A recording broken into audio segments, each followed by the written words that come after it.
The wind howled across the desolate plateau sharp and dry like a knife across cracked skin, but the human sniper did not flinch, his breath calm, his heartbeat steady as I locked on the target a mile away across the dust of the war zone.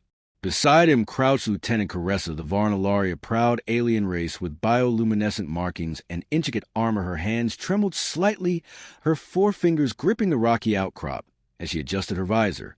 She whispered low in awe and confusion, "You humans cannot possibly make a shot from this distance. This is beyond physics, beyond reason." The human, whose name was Hayes, only nodded once, his cheek resting against the rifle's custom stock, his finger caressing the trigger. He did not reply because the shot had not been about proving a point. It was survival. It was precision. And above all, it was instinct. Caressa watched in breathless disbelief as the sniper made a minute adjustment to the dial on his scope, measuring atmospheric distortion gravity, and even the heat shimmer off the ground.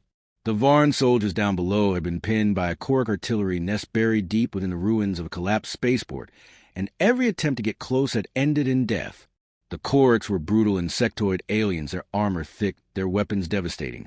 But their one weakness was a single exposed operator who dared to peek out once every rotation to adjust fire. That one moment was all Hayes needed. Caressa's voice rose, almost pleading, as she whispered again, "There is no computer assistance, no drone relay, no orbital targeting. You cannot make this shot with just eyes." Hayes finally spoke low and even. "Watch." And then silence. The kind of silence that felt like gravity had stopped working. He squeezed. The recoil was soft, muffled by the long suppressor, the rifle letting out a hiss instead of a roar. And the bullet sailed, over wind and dust and distance across the open expanse, like a whispered promise. 3 seconds later, the Korok operator lifted his armored head to reconfigure the massive gun, and then it stopped moving. Caressa's eyes widened, her pupils dilated as she stared at the nest below, the alien soldier frozen, then slowly slumping forward. No sound, no flash, no explosion, just stillness. Then the Korok turret began to spark uncontrollably, the operator clearly dead before he ever hit the ground. Caressa stood up slowly, ignoring the sniper's hissing warning to stay low. She blinked several times, then turned to him. "Impossible," she said again, louder now, her voice shaking slightly. Hayes chambered another round, cool as ice. "Nope, just math." She crouched beside him, staring at the long, sleek weapon, the ancient analog scope, the manually adjusted wind compensator, and then at Hayes himself. "You are not augmented," she said. "You have no ocular enhancement, no targeting HUD." Hayes gave her a little grin. "Just 20 years of practice and a steady hand." She shook her head more violently. "Now that cannot be all." He raised an eyebrow. "You ask why my kind is feared. This is why." He stood casually and slung the rifle across his back before sliding down the rocks. She followed him, still in disbelief, still whispering impossible over and over. But the proof was below them. The nest was abandoned, the Varn troops cheering as they surged forward, taking ground they had never imagined possible. And Caressa stood among them, stunned, her bioluminescent markings flickering erratically. Later, back at the forward base, she sat across from him, her fingers wrapped around a steaming cup of gelled nutrient. She had not taken her eyes off him since they returned. The other Varn soldiers looked at Hayes like he was a legend already. Even among humans, his kind was rare. Long-range snipers capable of taking out a target across nearly a mile without assistance were considered myths by many alien cultures.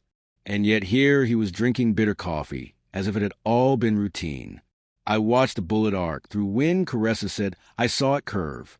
"You calculated all of that? In your mind?" He gave a small shrug. "Pretty much." She leaned forward. "But why do you humans even train like this when you have drones, orbital weapons, AI artillery?" Hayes looked at her, and for a moment there was something dark behind his eyes. "Because tech can fail. Because sometimes EMPs fry drones, or satellites are jammed, or AI hesitates. But a human with a rifle and skill, that never hesitates." Caressa sat back, stunned again. There are entire war academies across the galaxy dedicated to advanced tactical warfare, and yet I doubt any of them teach that. "Nope," Hayes said, "and that's why we win wars we were never supposed to survive." She fell silent then, but her mind was racing. Everything she had thought about humans was shifting. They were not just brutal, as she had been taught. not just stubborn or reckless. They were precise, deadly, unstoppable, and determined. And when the next battle came and the enemy unleashed air support to carpet bomb the supply lines, it was Hayes who calmly shot out a pilot's helmet through a moving cockpit window. When enemy sharpshooters tried to ambush from treetops, it was Hayes who identified their glint through scope reflection and neutralized them before they even exhaled.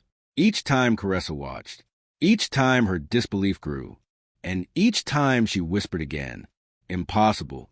But the battlefield did not care about what was supposed to be possible, only what was done, and Hayes kept doing the impossible over and over, until Caressa stopped calling it impossible and started calling it human.